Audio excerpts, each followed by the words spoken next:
시작이 돼가지고 선생님하고 집에 가서 막내 아빠한테 남편하고 사이가 안 좋아가지고 그래서 매달 준비에 싸우게 됩니다. TV조치를 바라는 것도 이 작품들 자체는 무너집니다. 우리가 이동행동 잡아서 이기는 게 아니라 제일 중요한 게 야권 단일화예요.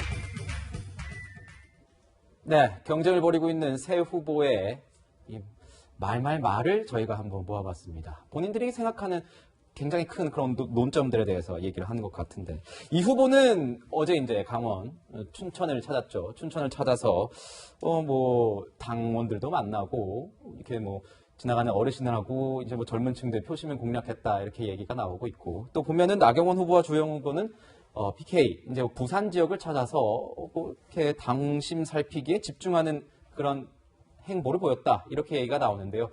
어떻게 보십니까, 변호사님? 이 세 사람이 움직이는 그런 어떤 행보에 따라서 본인들이 어디에 더 주력하는지 좀 나눠지는 것 같기도 한데요. 근데 지금 이제 제가 아까도 말씀드렸지만 7일, 8일은 그 선거인단, 당원들 이제 33만 명 정도 되죠. 그 33만 당원들이 모바일 투표를 시작해요. 내일부터. 네. 그러니까 이제 주말까지 이 부분 역량을 이제 다 투입해서 돌아다닐 수밖에 없는데, 근데 좀 취약한 지역이라고 생각하는 관리하는 사람도 있을 거고요. 그렇지 않고 아마 이준석 후보는 제가 생각하기에는 대구에 한 2주 가까이 있었어요. 그랬기 때문에 대구 경북 지역에 상당 기간 있었기 때문에 다른 지역을 좀 다녀야 된다 이런 생각을 했을 것 같고요. 그리고 저도 이제 사선 중진 권성동 의원하고 개인적으로 통화를 한 적이 있는데, 이 강릉의 분위기가 원래 보수적이거든요. 강원도가 좀 보수적인데 우리가 보통 때 전당대회 예상했던 것과는 조금 다를 수도 있다 이런 얘기를 하시더라고요. 그래서 보수적인 선택을 하는 게 아니라 전략적인 선택을 할 수 있다. 대선을 보고 이런 얘기를 들었었고요. 나경원 후보랑 주호영 후보는 부산이, 대구 경북은 사실은 28% 정도 되고요. 당원 중에 부산이 한 24% 가까이 돼요. 부울경이. 그렇기 때문에 이제 부울경을 또 관리할 때가 됐다라고 생각을 하고, 여기 그리고 이제 부산일보 일부 언론, 지역 언론에서 이제 얘기를 할 때 부산 지역 초선 의원들의 마음이 어디로 기울어졌다 이런 기사가 최근에 나왔거든요. 그래서 아마 주호영 후보랑 나경원 후보는 그 취약 지역이라고 생각하고 조금 관리를 해야 되지 않나라고 생각하고 간 것 같은데요. 사실 저희도 모르겠어요. 실제로 모바일 투표를 할 때는 어떤 마음을 가질지 당원들이. 당원이 이제 70% 투표를 하니까요. 그래서 이거는 예상을 못 하겠습니다. 결과가 나와봐야 결과를 알 수 있을 것 같습니다. 네, 이런 가운데 여론조사 하나 같이 보면은 이렇게 물었습니다. 국민의힘 전당대회에서 당대표로 누가 가장 낫다고 생각하십니까? 물었더니 이준석 후보가 36%, 나경원 후보 12%, 주호영 후보 4%, 홍문표 후보 2%, 조경태 후보 1%예요. 지금 보시다시피 이준석 후보가 30%가 넘는 지지율을 보였지만 여론조사잖아요, 교수님. 그렇죠. 근데 이제 전당대회에서는 당원투표 70%니까 이 여론조사 결과가 전당대회로 쭉 이어질지는 좀 미지수이죠? 변수가 두 가지죠. 그러니까 변수요, 네. 이제 경선 룰이잖아요. 네. 그 당원 70% 그리고 여론조사 30%.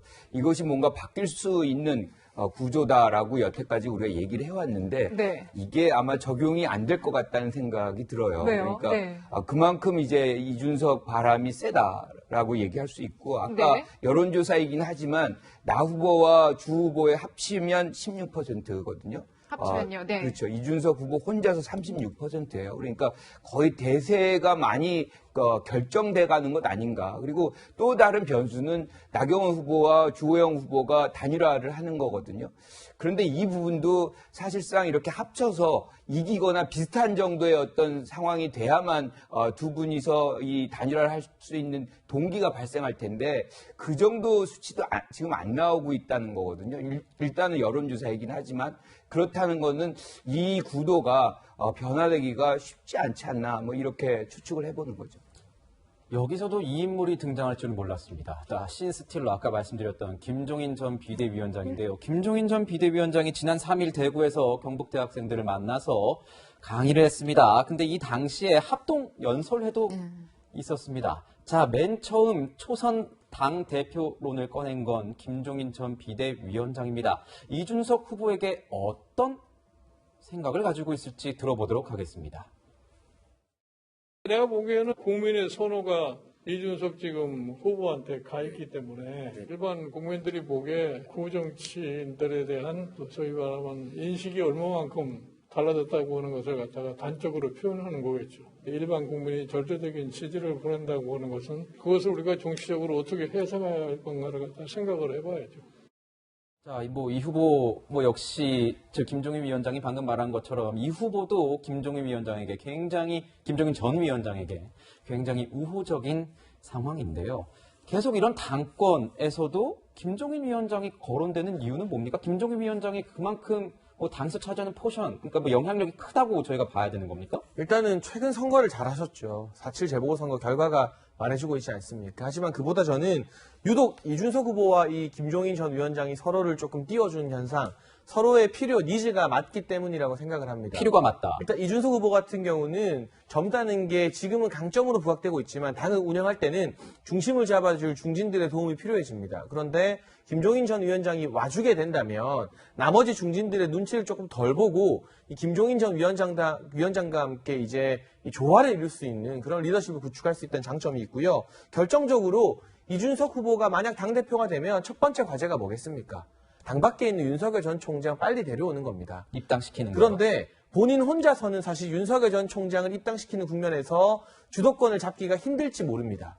만약 김종인 전 위원장이 당에 와서 이준석 후보에게 힘을 보태준다면 국민의힘이 주도해서 영입을 하는 그런 그림을 연출할 가능성이 높아지기 때문에 아무래도 정치적인 힘이 더 실리기 때문에 그 부분 김종인 전 위원장이 현재로서는 필요할 수밖에 없고요. 김종인 전 위원장의 니즈는 무엇이겠느냐. 본인은 정치에 관심 없다고 하시지만 지금 행보나 말씀하시는 걸 보면 정치에 관심이 매우 많으신 분이죠. 대권을 직접 한번 만들어 보겠다는 그런 의지도 충만하신 걸로 개인적으로 추측합니다. 그럼 두 가지 방법이 있습니다. 대선 후보에게 직접 연결이 되거나 아니면 이 당에게 연결이 되거나. 그래서 만약 이준석 후보가 당대표가 된다면 이 대표 후보 토론회에서 유일하게 김종인 전 위원장 모셔오겠다고 이 편말을 든 후보 아니겠습니까? 당으로 가서 사실상의 상임 선대위원장 지위를 구축해 놓으면 대선 후보 누가 되든 그 대선 후보와 함께 내가 킹메이커 역할을 할 수 있는 것이기 때문에 서로가 서로에게 꼭 필요한 존재가 지금 되어가는 상황이라고 분석을 해야 될 것 같습니다. 자, 그럼에도 불구하고 나경원 후보와 주호영 후보는 김 전 위원장이 이렇게 계속 목소리를 내고 다시 거론되는 거에 있어서 부정적인 입장인 것 같은데요. 한번 그 목소리 같이 들어보시고 분석 이어가겠습니다. 김종인 위원장이 이번에 우리 당대표 선거 시작할 때 초선 이런 이야기를 하셨고, 그 다음에 이준석 후보는 김종인 위원장 모시고 오겠다 이렇게 얘기를 했단 말이에요. 결국은 우리가 김종인 위원장 상황 정치를 우리가 보게 되는 건 아닐까 이런 생각을 해봅니다. 네, 상황 정치라고 표현을 하면은 좀 부정적인 뉘앙스가 느껴지는 면도 있는데, 변호사님, 진짜로 상황 정치를 걱정해야 되는 겁니까? 어떠세요? 제가 참 이게 적을 갖고 있기 때문에 저도 투표를 해야 되는데 내일부터.